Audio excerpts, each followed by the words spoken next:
These factors are kind of what needs to happen to allow someone to get to the place to commit suicide or commit violence. One, we were talking about pain, depression, isolation. And so those are the two big ones, pain, isolation, and that feeling alone can be literal. You don't have many people in your life. You don't have much support going on. It can be perceived. You have a lot of support, but no one really knows the pain you're feeling or what you're going through. So you feel alone in what you're carrying, or sense of burden. Like, I feel like I'm a burden to my family and friends. They always have to be helping me. And so I want to rid them of me, the burden. And so one of those three when it comes to connection. And then the last one is practicing. And what I mean by that is writing about it, fantasizing about it, romanticizing. That's a word we use when you like almost make it feel glorious. Like my name's going to be out there. Everyone's going to know my name. Everyone's going to know the pain I'm in. Or this can be practicing suicide attempts. And then the reason why in our first responders and our police officers, where it's a lot higher, is they're around death a lot. They see death a lot. So it becomes very normalized. We have this natural instinct inside of us to not die. So if we were to try to drown ourselves in a pool or something, we would panic at a certain point and start to swim. We have to override that natural instinct to stay alive. And that's where the practicing visualization, being around death, minimizes that and makes it more possible to carry that through. Yeah. And we see that on both sides, whether it's violence or suicide. Yeah, for sure. And if I could just add to that, because I think it's important what you said about normalizing and an exposure to it. One of the biggest risk factors or warning factors for suicide committal is being exposed to a recent suicide, whether it's someone in your close circle or your family, or in this case, even seeing it in the community, in the public, on the news. That tends to provide a little bit of an uptick. And people who are maybe thinking about doing it or contemplating, and then they've had a recent exposure to it, it kind of normalizes, like you said. And another thing is also, you mentioned my name is going to be out there. People are going to finally see my pain. I know that there's this intrinsic need in a lot of us, but especially in young people, to be seen.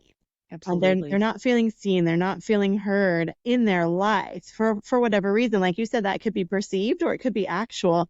But this is a way for me to be involved in something, whether it's an act of violence or in suicide, that they will finally see my hurt. They will finally see my pain. And I will finally be heard and known in the way that I've been desperate to be known for all this time. Absolutely. Yes. It's a cry. Yeah. See me. Help me. And when it unfortunately gets to the point where it was with that 17-year-old in Sugar Hill or the 14-year-old in Winder, it's too late.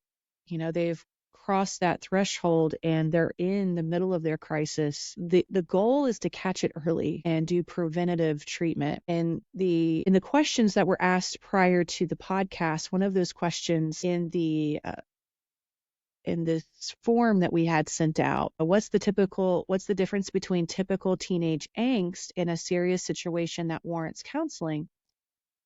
The word serious is very key here. Don't wait until it's serious. Teenage angst, there is a lot of emotion and a lot of confusion and a lot of identity discovery going on in teenage. Like, who am I? You're figuring out who you are. You're the first time in your life starting to separate from your parents. And it is a very lonely season of life because our secure base is in our parents as children. And then our secure base transitions to usually a marriage or a close friend group.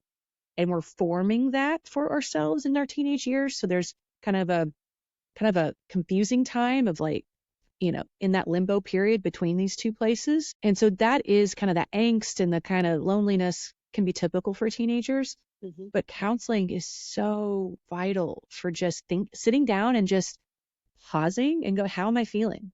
What am I going through? Who am I? Why do I feel like that's me?